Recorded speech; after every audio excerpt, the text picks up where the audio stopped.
Well, hello and welcome to day 23. What have I started to notice? I have a limited selection of clothes apparently. I'm mainly in a red hoodie, a blue hoodie or a light blue running top, which makes me smile. What's today been all about? The lesson of the Tao today is quite interesting. The Tao starts today with those things that are forced cannot be sustained.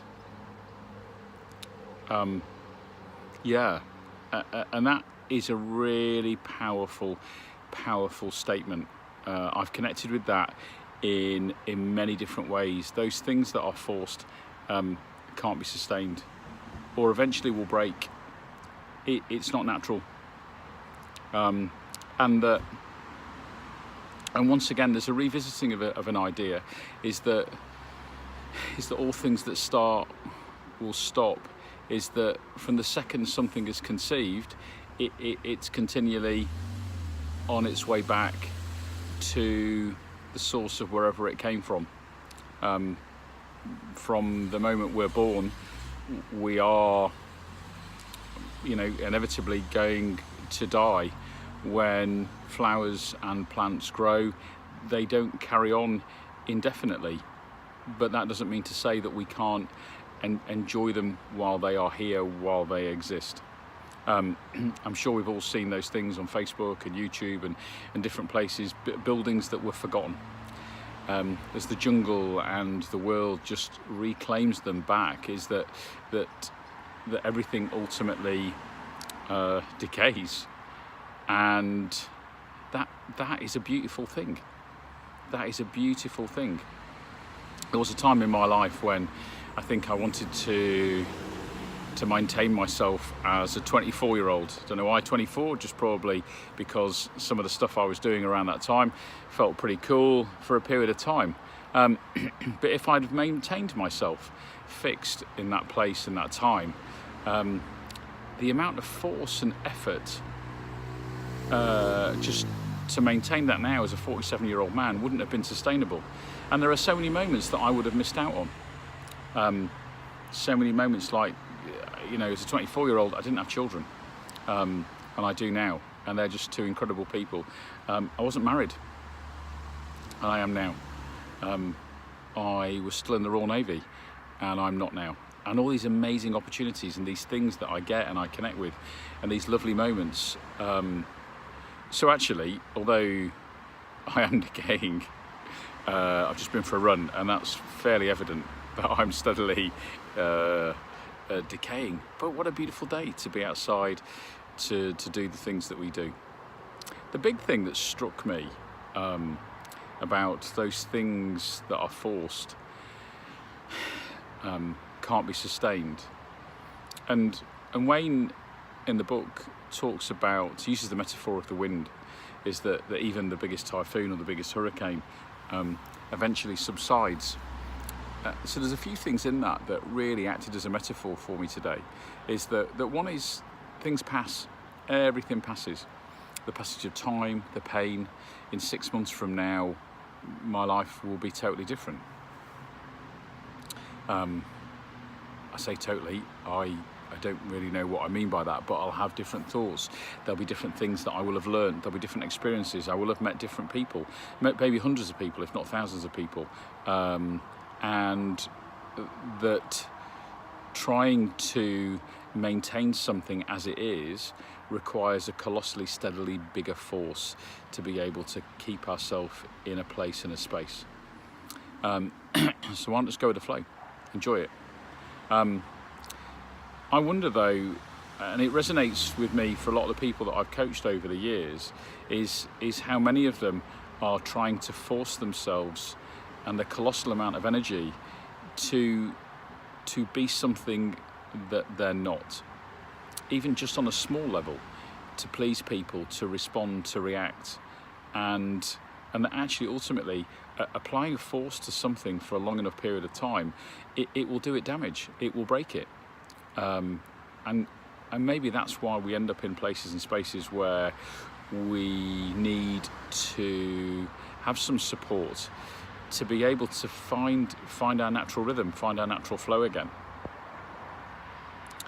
And so it left me thinking and posing one question to all of you, the people that have been listening to this, is what belief, what representation of yourself do you put so much effort in to maintaining that doesn't actually really serve you? Whether it's, I don't know, colossal amounts of makeup, whether it's colossal amounts of fitness, whether it's lots of little white lies, whether it's just trying to be a certain way or responding in a certain way to be able to keep your partner, a boss, a friend, a prospective partner, someone else happy, but actually isn't really what you want. And how much of that is because of what we think will make them happy, or we think what will make us happy? Actually, have we ever tried the opposite? Have we ever not done it?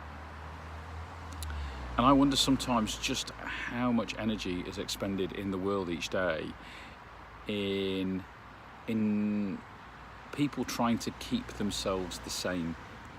And ultimately, the more they move on, the more they grow, the more they develop, the bigger effort and the energy required it is to take them back to this place of consistency that they feel that they need to be in. So maybe actually it's time just to notice and to allow things to pass. And maybe that energy that we use to hold ourselves in a place to create consistency should get used in creating an exciting future. We always do what we've always done, we'll always get what we've always got, and I'm sure there's a few people that will listen to this will smile. But that is so true.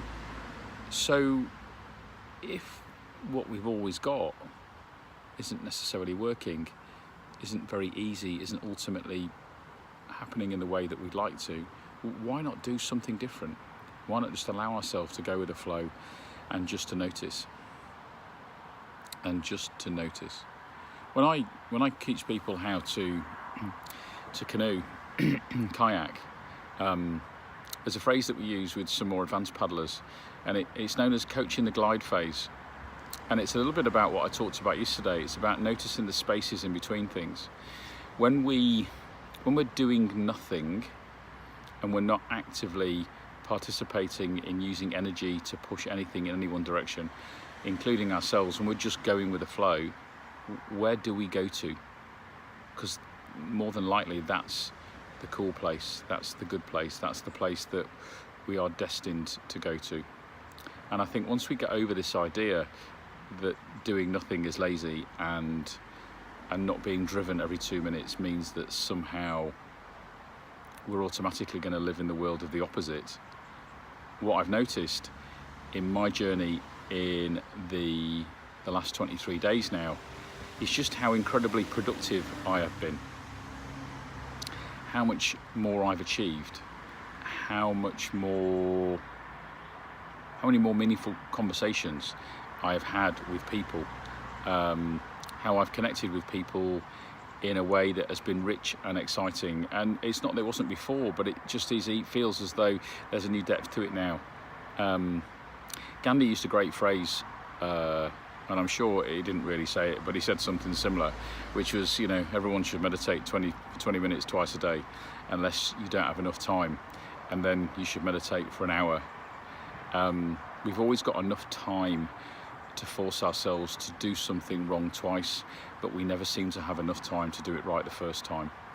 And one of the things that I've really focused on today is not forcing anything, is allowing it to go with the flow, is allowing conversations to arrive where they've needed to, rather than entering into them with a fixed agenda.